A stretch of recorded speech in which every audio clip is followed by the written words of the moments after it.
Puntland ayaa mushaarkii iyo saadkii ka jaratay ciidanka Commandos-ka Danab ee fadhigoodu uu yahay duleedka magaalada Garowe waxaana ciidamadaasi hogaamiye Generaal lagu sheegay Jimcaale Jaamac Takara iyadoo khilaaf xoogan muddooyinkii dambeeyay uu dhaxeeyay generaalkani Jimcaale Takar iyo sidoo kale hogaamiyaha maamulka Puntland Saciid Cabdullaahi Dani waxaana ay isku hayeen arrimo kala gedisan oo la xiriira habdhaqanka ciidamada Danab iyo sidoo kale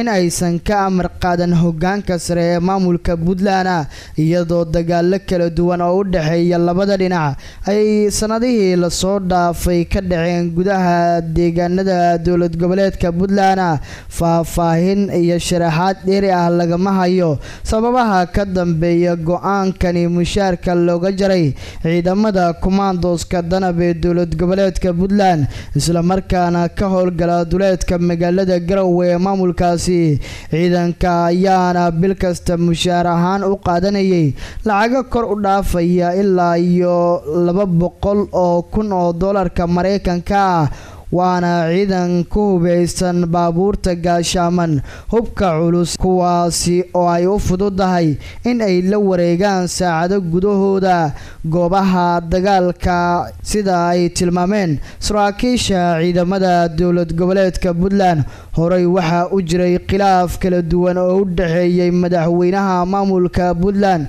Saciid Cabdullaahi Dani iyo sidoo kale generaalka hogaamiya ciidamada Commandos-ka Danab ee fadhigoodu uu yahay duleedka magaalada Garowe isla markaana lagu magacaabo sargaalka hogaaminaya Jimcaale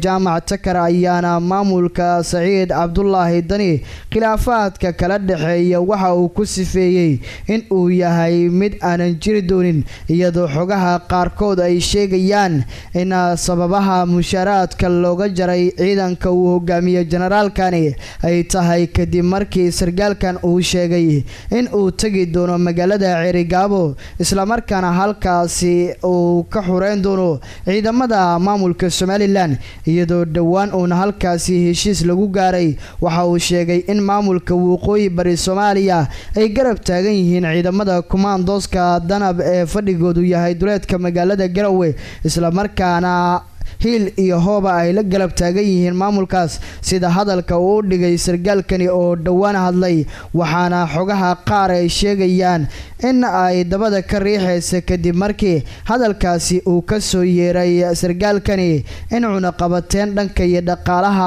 oo lacagihii mushaaraadka ay qaadanayeen ciidamada laga jaray iyadoo cadaadis lagu saarayo in meesha uu ka saaro sargaalkani duulaanka uu sheegay inuu ku qaadayo magaalada Cerigabo ee gobolka Sanaag iyo sidoo kale qaybo kamid ah gobolkaasi oo ay isku hayaan ciidanka maamulka Somaliland ee iskiis ugu dhawaaqay madax banaanida iyo sidoo kale kuwa maamulka dhawaangalka ee waqooyi bari Soomaaliya